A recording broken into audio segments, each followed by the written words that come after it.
It's the hull of the rice plant. When you buy rice, you're just getting the grain. This is the hull that wraps around that.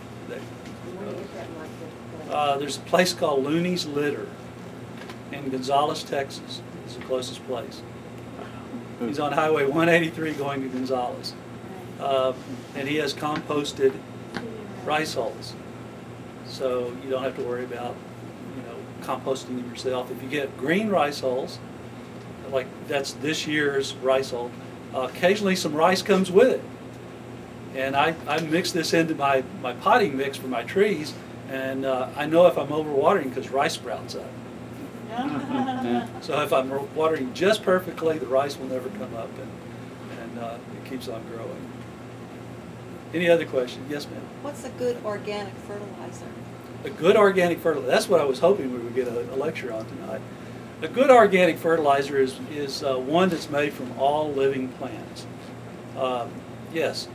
Now, there are different types of fertilizers. There are fertilizers that are made from animal waste, and there are fertilizers that are made from plant waste. And there are combinations of fertilizers made from animal waste and plant waste. So which do I like? If I am trying to fertilize lawns, I want something made with animal waste. I want a lot of manure in it if possible. If I'm fertilizing plants, be they shrubs or trees or anything but grasses and palms and the grass family of plants, I want to use plant waste. And somebody said, well, that's just too simplistic. But if you think about it, what do animals eat mostly? The animal waste that we typically get are horses, goats, some sheep, cows. And they mostly eat grass or grass-type grain plants. So when you fertilize grasses, wouldn't it make sense to use grass type? It makes sense. It really does. And if you're fertilizing plants like trees, well, what's the best fertilizer for a tree? The leaf that came off that tree. And then any other tree material, be it bark from someplace else or sawdust or whatever. So when I fertilize plants, I typically use plant waste, and when I fertilize lawns, I typically look for something with a lot of manure in it. Good compost is built with both, but the proportions are what I look for in whatever I'm trying to fertilize, whatever I'm trying to grow. That's why the Alamo grows, the Dillo Dirts make real good lawn fertilizer, because there's a lot of human waste in those. And human waste, yes. Yes, comes out of the sewage treatment plant from Austin or San Antonio. So it's really great for lawns, but I wouldn't put it on my garden, and I wouldn't put it on my my plants. I want something that's more plant-based. Does that make sense? Now, there's a lot of people that will disagree with me. Malcolm Beck will disagree with me. There's a lot of other folks that will disagree with me. I've just been doing this for most of my life, and I can tell you this is what I've had success with. Yes, sir? So you're replacing the minerals that have been leached out of the soil by use of the growing organisms in the weather or whatever, right? Right. I guess my question would be, because I'm more concerned about pesticides, what's the difference if the mineral comes from a plant that's bearing raw minerals or organic? What's the difference? They're both the same mineral, isn't it? Yeah, that's a good question. The interesting thing about plants when they take up a toxic substance is that they dilute that toxic substance, first of all. If I take, let's say, a teaspoon of arsenic, which would kill all of us, but I put it in the ground, and first of all it gets diluted with water, and it may cover now 100 square feet. Let's say I put a sunflower on top of that. The sunflower will grow roots in that whole 100 square feet, and it will absorb some of that arsenic. Can you eat those seeds? Yes. Do you need that arsenic? Yes. Yes. 14% of your bone matter is arsenic. You didn't know that, did you? 14%. If you don't have healthy bones, it's less than 14%. Now, where do you get your arsenic?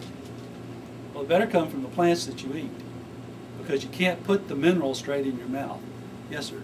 I heard on the news, you said up there in Pennsylvania where that coal slurry, Mm-hmm.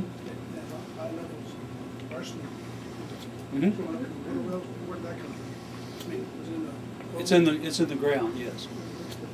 It's about, But what happens is they concentrate it by pouring this slurry of coal and the arsenic, and so it gets day after day replenished. It's quite different than taking a teaspoon of arsenic and dumping it on the ground and growing 20, 30, 40 plants. See, when you eat that seed from the sunflower, yes, you're getting arsenic. It's generally not going to hurt you because one, it's been diluted, two, it's in a smaller proportion, and three, the plant has absorbed it and it didn't kill the plant. It's probably not going to kill you. What if you have that same proportion in a regular manufactured mineral mix? What's the difference? The difference is in a mineral mix, the plant does not recognize that, nor does the bacteria or fungi or other organisms in the soil recognize that as food. And so when they start breaking it down, a lot of them are killed. And eventually it'll get picked up by the root system of a plant, but not always. There's a lot of death involved before that ever happens. There's a whole lot if you're just pouring the arsenic straight on the ground, yes. But once a plant grows, and there are plants that, and I use sunflower particularly because sunflower will grow in most poison soils. There's something called bioremediation, where people have learned that certain plants remove certain chemicals from the ground better than others. In fact, why do you eat spinach, say, or amaranthus, or broccoli? Because each of these plants can extract certain minerals from the ground more efficiently than others. Be it the root system, be it the association of the organisms in the ground, I don't know. But I do know that if you want a good amount of zinc to get into your diet, you eat lots of pecans, because pecans are high in zinc.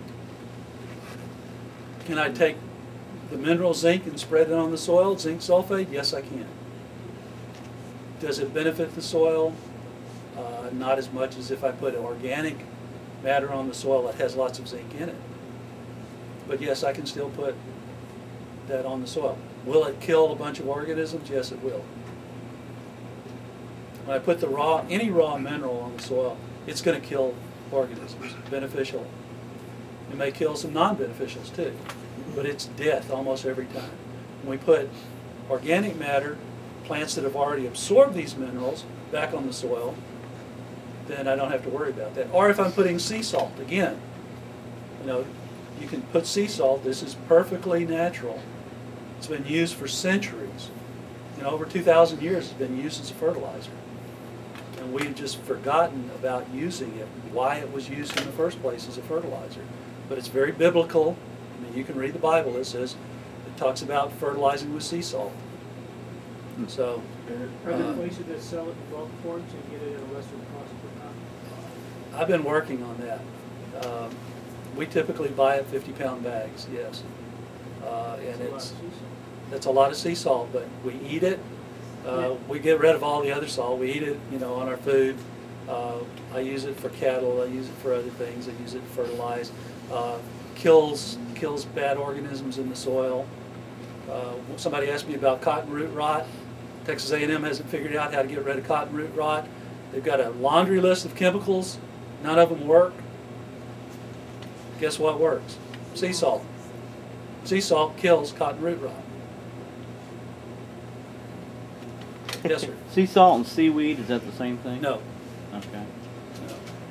Sea salt is actually salt made from